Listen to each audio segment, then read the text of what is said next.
UFC Fight Night Almeida versus Ruiz. Listen, I'm excited about this card because you have really good Brazilian fighters coming in to fight. They already fought. They're going to fight again. And there's some really, really good picks, specifically underdogs, that I want to talk about.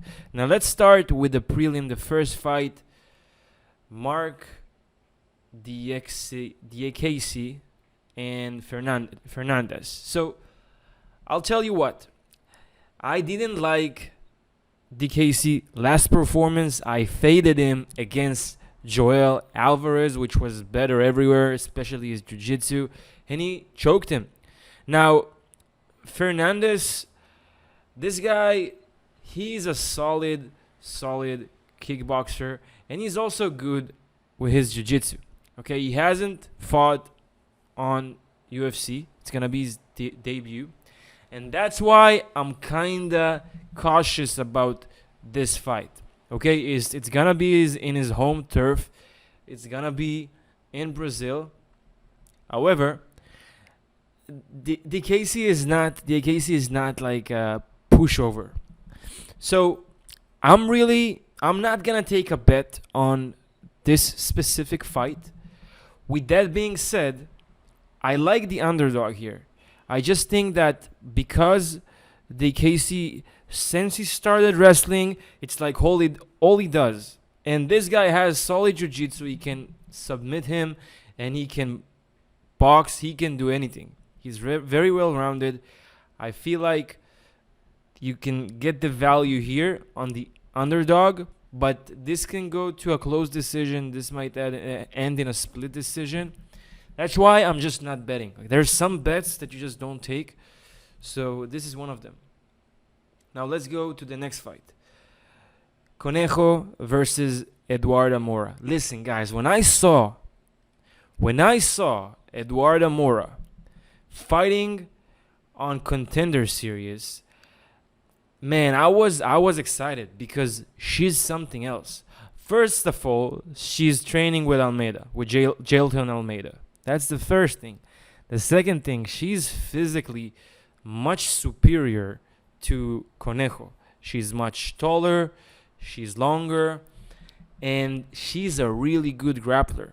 She fought against an undefeated prospect from Brazil as well, who was much smaller, and she submitted her in the first round. I'm pretty sure it was a submission. Let's check together.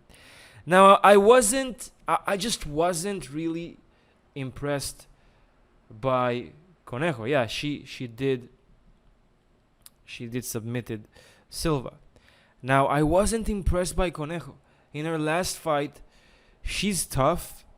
She managed to get to the third round with Amorim. But listen, guys, I just think that she won't be able even to get to the third round with Eduarda Moura. She's a monster.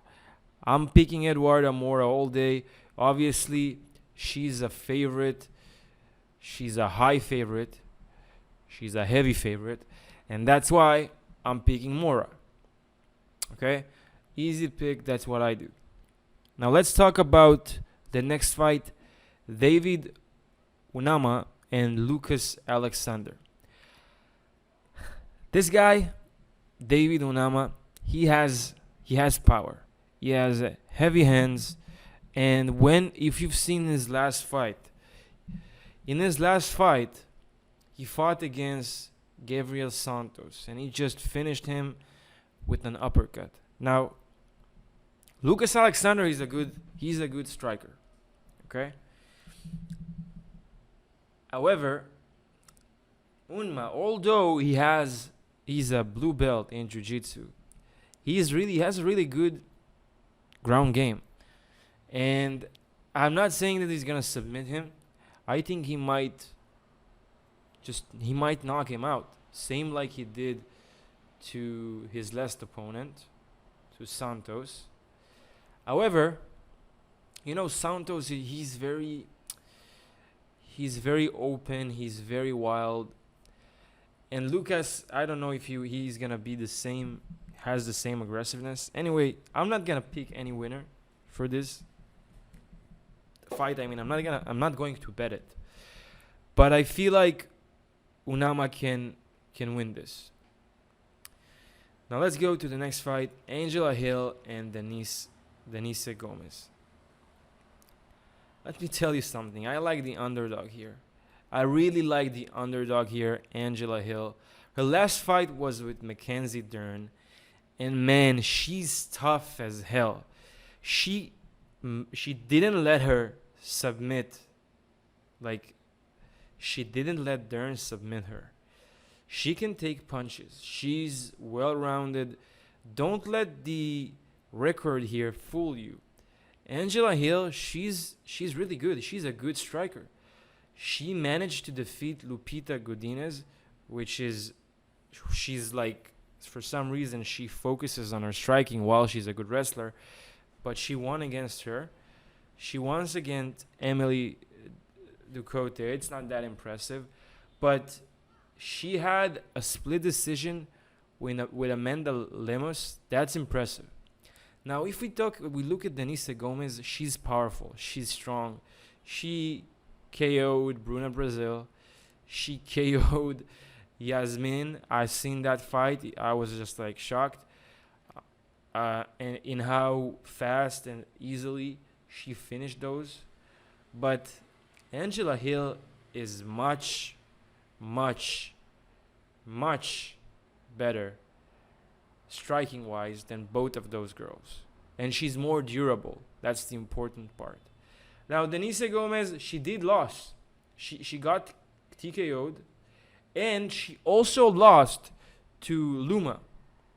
Now the interesting part is that Luma lost to Godinez, which Angela Hill won against, and she also lost to Angela Hill. Okay? Now, you get really good value for Hill. Right now, if we're going to look at the odds, you're getting Hill for 1 plus 115. Okay? Now, it's nearly even. The odds are probably going to change, I think, in favor of Hill, just because the bookies are disrespecting her. So I'm going Hill all day on this one. I'm pretty sure she's going to win a decision win against Denise Gomes. Next fight, Vitor Petrino against Modestes. I'm not going to read his family name. It's too complicated. I got Vitor here. This guy is a fucking monster. He's a freak of nature. He's just he's powerful. He keeps improving. He's explosive. He makes his fights look easy, especially the last one where he was just torturing Marcin. I'm picking Vitor all day, especially it's going to be in Brazil. I'm looking forward to see how he improved his maybe takedowns and ground and pound, because he didn't show that until his last fight. I'm not even going to talk about Modestes. I just think that he didn't fight fighters as good as Vitor. I'm going Vitor all day for the win. Next fight, Zaleski and Rinat. Everybody are favoring Rinat here, like for a good reason. But listen, guys, Zaleski is no pushover. He fought, first of all, his last fight against Saint Denis. That judge should have stopped. The referee, he should have stopped the fight much before. That fight should have not gotten to decision. Like, I remember Zaleski just looking at the referee, like, what the fuck are you doing? Like, stop the fight. I will kill this guy. Saint Denis is built differently. He somehow survived without any brain damage. And then he went against Abu Bakar Nurmagomedov, and he showed how good his takedown defense is. against Nurmagomedov, which has really good grappling. But when you look at Rinat is just, he's a better grappler in my opinion compared to Nurmagomedov. He's a better striker in my opinion than Nurmagomedov, and that slight edge he has on Nurmagomedov will give him the win against Zaleski, which got a split decision against Nurmagomedov. He's also, he's 36 years old. He's gonna be 37 soon, and age is not favoring fighters at that point in their career. That's why, guys, I'm going Rinat Fakhretdinov, probably by KO. If we're gonna look at Zaleski record, he got KO'd in the past. That we might see a decision, or he might submit him. I feel there's a higher chance he's gonna submit him than KO him, unless he's just gonna ground and pound him to a loss. Okay? To a TKO. So, we know who's my pick. Now let's go to the next fight, Victor Hugo and Daniel Marcos. Victor Hugo, he's coming after he was on Dana White's Contender Series, and people could see like his grappling advantage and how he won with a knee bar. With that being said, Daniel Marcos, I think is just too good for him. I think his striking is too crisp. I think that he's gonna be too much on the feet for Victor Hugo. I haven't really seen Marcos takedown defense, and that might be the only problem. If Victor gets it to the ground and Daniel can get up, that's gonna be a problem. I'll tell you that. He shouldn't have won. In my opinion, Davy Grant won that fight against Marcus. I know, in my opinion, in my humble opinion, that Davy Grant won that fight. Many people thought the same. But listen, he's not the same level as like Hugo. Hugo is not the same level as Marcus. I'm going Marcus here. That's my opinion. Next fight, and guys, stop right here. You have to see this fight. Bet on it. Don't bet on it. You have to see this fight. Elves Brener versus Esteban Ribovics. Both of these guys are good strikers. Both of them are super durable. Listen, when I saw Brener's last fight with Guram, I was shocked at this guy. Like, although Guram was winning, he kept moving forward. He kept being vicious. He kept coming at him, and he gave him that left hook to Guram's neck, and it just destroyed him. Now, Ribovics, his only weakness, and we've seen it at his first loss in the UFC, is his takedown defense. He can be taken down, and worst, he can be controlled. Even in his last fight against Kirk, he was controlled the entire first round. Now, Elves Brener has good takedowns. I believe that Elves can take him down and control him. I see this fight going to a decision. A hard-fought decision, because both are durable, both are young, both are really good strikers. But just because Elves has that advantage, the reach advantage, and also he has the grappling advantage, I'm going Elves. You're getting him on a good value. He's a slight favorite, and you can, I don't know, it's hard for me to say take the over here, because both of these guys are just so vicious and have really good striking. But I'm just gonna go Elves here. I think he's gonna win. Next fight, Ismael Bonfim and Vinc Pichel. Let's talk about the main card. We're starting the main card. So, first of all, Bonfim is gonna win, in my opinion. This guy, Vinc Pichel, he's 40, guys. 41 almost. You look at a 27-year-old fighting in his home turf. He has really good striking. He has good jiu-jitsu. He did lose to Saint Denis, but Saint Denis is just a monster, especially at 155. So he just, he kept winning before that.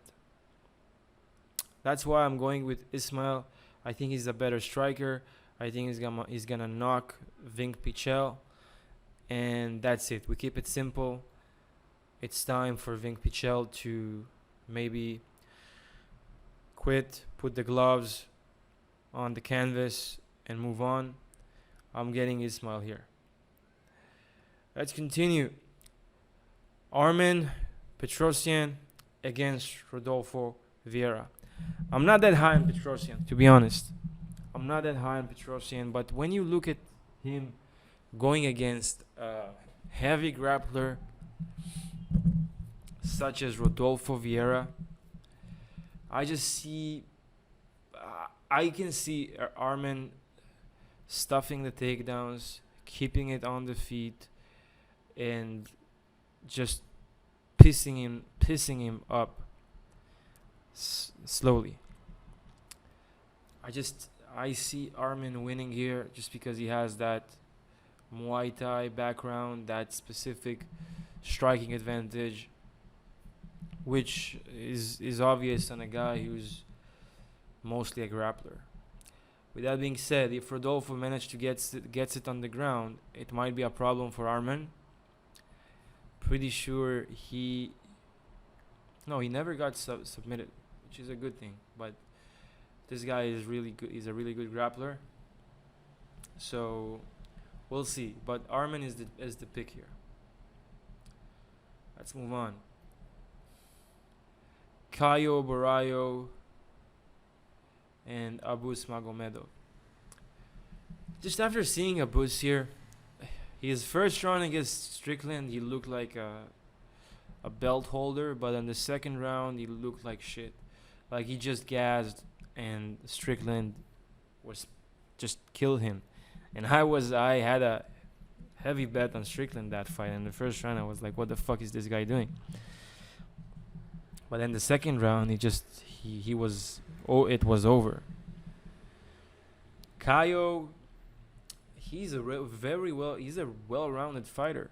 Now, if Abus didn't address that specific problem with his gas tank, Caio has it all day.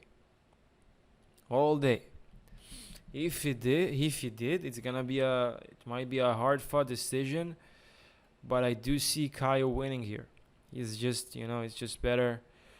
The fighting nerds this gym is on a different level. So I got Caio here. If Abus did address his gas tank, which I assume he did, then it might be a hard-fought decision for Caio, but I still got him. Next fight, Rodrigo Nascimento against Dontel Maes. They fought in the past. And Rodrigo won against him. He by submission. 10-5 in his record. He won against Andrei Arvolsky, lost against Augustus Sakai, lost to Josh Parisian. I just think this is gonna be the same clip. It's gonna be the same thing all over again. I'm seeing Rodrigo Nascimento winning again by TKO or by submission. They just want to build him up probably, and this might be a setup fight. It's gonna be in Brazil. Dana wants Brazilian fighters, especially at that weight category, the heavyweight. So here you go. I'm picking Rodrigo. Gabriel Bonfim and Nicolas Dalby. I remember doing the research, watching tape on Bonfim and Giles, and I was like, listen, Giles is gonna be a problem to Bonfim because Giles is athletic, he has good cardio, he has good defense. But listen, Bonfim just went in there and killed him. He submitted him so fast. It was outrageous. He's that good with his grappling. And he's also a good striker. Now he's bigger. Physically he's bigger than Nicolas, which is also a big guy to his weight class. Not and let me tell you something. This guy is tough, but Gabriel Bonfim, especially his submission game, is just on a different level, guys. Like the way he made Charles look just astonished. I was surprised that he made the win on Charles looks that easy. And you know what? With his fight against Salikov, he was just like at the first round Salikov was winning, but then he just came roaring at the second and third round and he won. He had a split decision against Worley Alves, and we saw how his fight ended with Ikram. But you know, guys, Ikram, he came he had a very short camp, and he had to switch Imamov that didn't arrive, and he got to a split decision with him. I just think Bonfim is much better, and he's gonna win. In my honest opinion, he's gonna win, and that's it. Next fight we have. So this was the co-main event. The main event, guys. Let me tell you something here. You don't have to think too much. This is an under 1.5 rounds. You have Derek Lewis that can sleep anyone in any division. And you have Jailton Almeida, the Brazilian Khabib, with a superb ground game. Derek Lewis can be taken down, okay? And I'm pretty sure that Jailton is not going to strike with Derek Lewis, just like he haven't struck against Rosenstruik. That's why I'm pretty sure that he's going to win. In my honest opinion, that's what I think is going to happen. And that's it. I'll take Almeida to be the winner here. Hopefully, we'll see him shining. That's it. I'll see you in the next one.